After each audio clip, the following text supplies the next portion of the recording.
आपका ऑब्जेक्ट है determine the parameters of N AC single phase RLC circuit.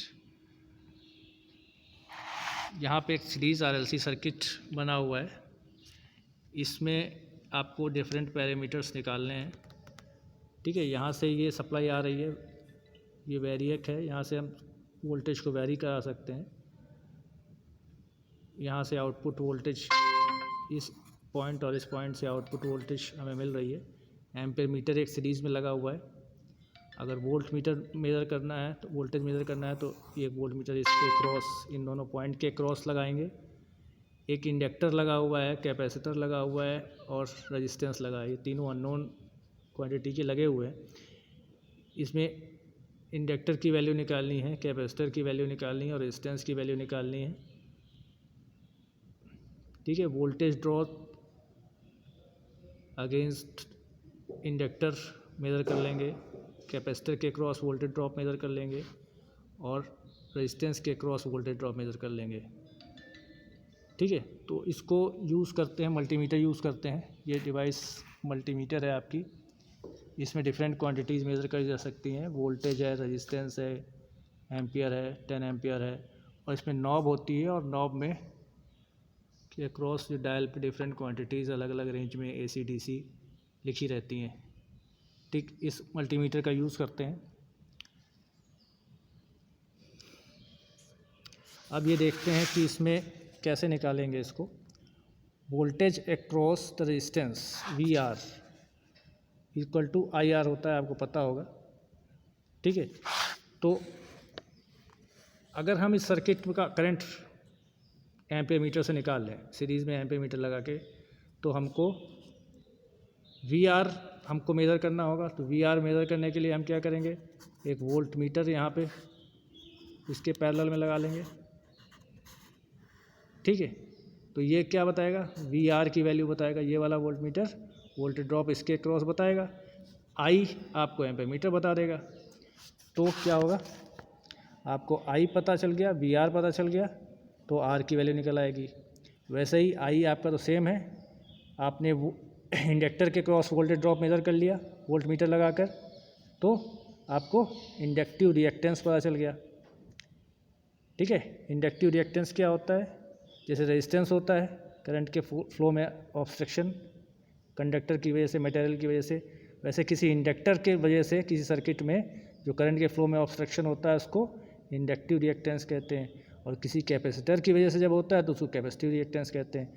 तो इस तरीके से आपने वोल्ट मीटर से VL निकाल लोगे, इसके cross voltage drop volt meter लगा के यहाँ पे निकाल के वोल्टेज यहाँ के वोल्टेज ड्रॉप निकाल लोगे, करंट ये, तो आपको VL मालूम हो गया, I मालूम हो गया, तो L की वैल्यू निकल आएगी। ठीक है, VL पता है, I पता है, तो XL निकल आएगा। VC पता है, I पता है, XC निकल आएगा। XL XC जब आपको पता हो गए तो आपने एक फार्मूले पढ़े होंगे, ये XL इक्वल टू 2πfL। ठीक है, तो आपको ये वैल्यूज़ पता है। फ्रीक्वेंसी 50 हर्ट्ज़ है। ठीक है, फ्रीक्वेंसी 50 हर्ट्ज़ रहती है सप्लाई। ठीक है, तो जब आपको XL पता है, 2 पता है, पाई पता है, F पता है, तो L की वैल्यू निकल आएगी। और उसी तरीके से XC पता है, 2πf पता है, तो C की वैल्यू निकल आएगी। ठीक है, तो आप L की वैल्यू, C की वैल्यू, XL की वैल्यू, XC की वैल्यू, Z इम्पीडेंस भी निकाल सकते हैं, आप करंट भी निकाल सकते हैं। करंट तो आप मेजर कर ही रहे हैं। ठीक है, इस तरीके से आप इसके डिफरेंट पैरामीटर्स इस सर्किट के निकाल सकते हैं। आपको करना है क्या है, सिर्फ सप्लाई देनी है, वोल्टेज सप्लाई वोल्टेज देख लेनी है, करंट एक सेट कर लेना है, वो एक करंट ले लेना है, इसका मेज़र करना है, और इंडक्टर के क्रॉस वोल्टेज ड्रॉप, कैपेसिटर के क्रॉस वोल्टेज ड्रॉप और रेजिस्टेंस के क्रॉस वोल्टेज ड्रॉप मेज़र करके आपको कैलकुलेट कर लेना है। तो L, C और R की वैल्यू निकल आएगी, XL निकल आएगा, XC निकल आएगा, Z निकल आएगा। ठीक है, तो इस तरीके से आपको निकालना है। इस किट पे हमने, ये किट है आपकी, इस पे ये फेज़ है, ये न्यूट्रल है, AC सप्लाई है, इसको यहाँ से रेगुलेट कर सकते हैं। ठीक है, अभी हमने इसको मिनिमम पे सेट किया है, बाद में मेज़र कर लेंगे कितने वोल्ट की सप्लाई है। एम्पियर मीटर को यूज़ करना है। ठीक है, तो ये मल्टीमीटर है हमारे पास, इसको यहाँ पे लगा दिया, यहाँ पे एम्पियर मीटर लिखा हुआ है। एम्पियर मीटर हमेशा सीरीज में लगता है। तो ये हमारा फेज़ है और फेज़ हमारा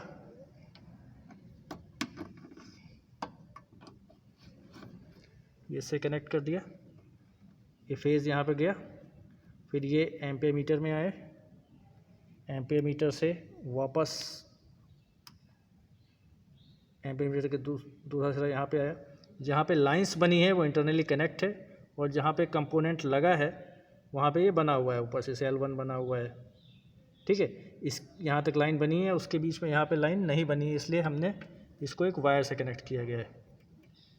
फिर इंडक्टर लगा है, फिर ये वायर से कनेक्ट किया है, फिर लाइंस से कनेक्ट है, अंदर इंटरनली कनेक्ट है यहाँ से, फिर ये वायर कनेक्ट किया, फिर कैपेसिटर है, कैपेसिटर के बाद फिर वायर से कनेक्ट किया गया, फिर ये इंटरनली कनेक्ट है यहाँ से, यहाँ से ये फिर रेजिस्टेंस ये कनेक्ट किया, फिर रेजिस्टेंस है अंदर, फिर ये दूसरा सिरा, और फिर इससे वापस आके फिर इसको यहाँ से कनेक्ट करना पड़ेगा।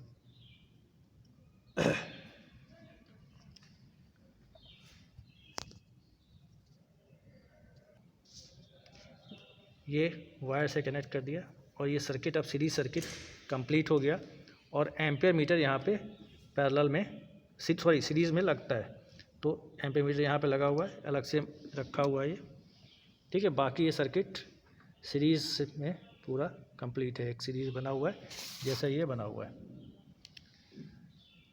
अब इसको ऑन करेंगे और इसकी रीडिंग्स देख रहे हैं। तो वोल्टेज को मिनिमम पे रखा हुआ है, अभी वोल्टेज बाद में मेज़र कर लेंगे। करंट देखते हैं कितना आ रहा है, 6.85 समथिंग आ रहा है। ठीक है,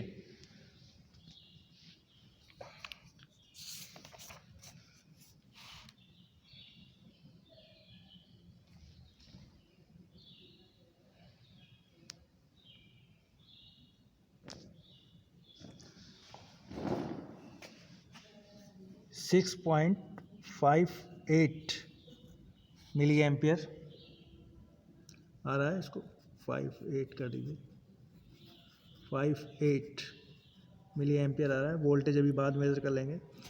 VR निकालना है, यानी कि रेजिस्टेंस के क्रॉस वोल्टेज ड्रॉप, इंडक्टर के क्रॉस वोल्टेज ड्रॉप और कैपेसिटर के क्रॉस वोल्टेज ड्रॉप।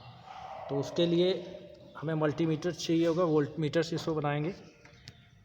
ठीक है, तो इसी को हम वोल्ट मीटर की तरह यूज़ करेंगे, मल्टीमीटर को।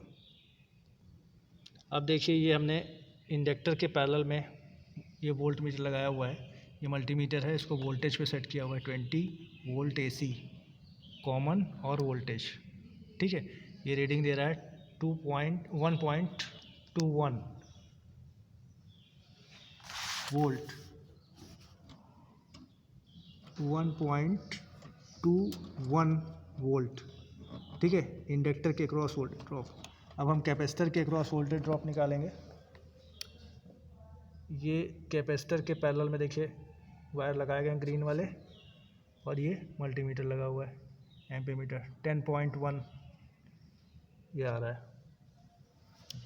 तो यहाँ पे आ रहा है 10.1, और फिर रेजिस्टेंस के क्रॉस वोल्टेज ड्रॉप निकालेंगे।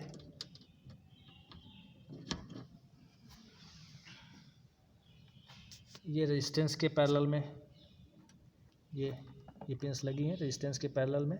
वोल्ट मीटर हमेशा पैरेलल में लगता है, और ये वोल्ट मीटर है, ये 0.69 वोल्ट बता रहा है, 0.69 वोल्ट बता रहा है। अब हमें वोल्टेज ड्रॉप मिल गया, करंट मिल गया। करंट को ये मिली एम्पियर में आया था, इसको एम्पियर में चेंज किया है, तो ये 6.58 इंटू 10⁻³ एम्पियर रहेगा। तो ये भी एम्पियर में है, ये वोल्ट में है। तो जैसे मान लीजिए आपको R निकालना है, तो VR = IR होता है। तो VR ये हो गया, I ये हो गया, तो R निकल आएगा। इसी तरीके से XL निकल आएगा, XC निकल आएगा, और एक्सएल और एक्सी निकल आएगा तो एल और सी की वैल्यू निकल आएगी। ये आएगी आपकी हेनरी में और फैरेड में। तो क्या करना रहेगा, हेनरी को मिली हेनरी में बनाने के लिए क्या करेंगे, 10⁻³ से मल्टीप्लाई कर देंगे, इसको 10⁻⁶ से मल्टीप्लाई कर देंगे। इसको कैलकुलेट करके देखिएगा। और जो सोर्स वोल्टेज टेबल में लिखा हुआ है, ये सोर्स है, इसके अक्रॉस हमने ये वोल्ट मीटर लगाया है और ये 10.5 समथिंग बता रहा है। तो यहाँ पे वोल्टेज 10.5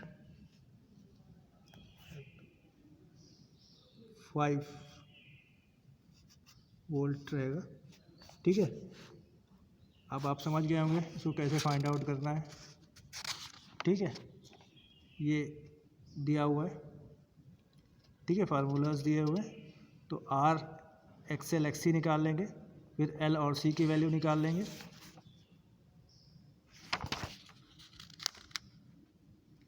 ठीक है,